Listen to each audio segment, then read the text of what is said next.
Hello everyone, in today's video I'm going to show you how to fix apps crashing in Realme 15 Pro. So let's start the video. First of all, open and close app. After open and close app, then open settings. In settings, scroll down and click on system and update, and then click on software update. Now here you can check your latest version will be updated or not. If it doesn't update to latest version, then update it to latest version. After update a latest version, then go back and click on backup and reset. Now click on reset phone and click on reset all settings. Now click on reset.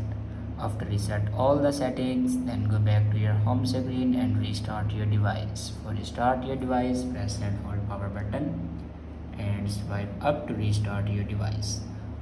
After doing these steps, your problem will be fixed. I hope this video is helpful for you. Thanks for watching.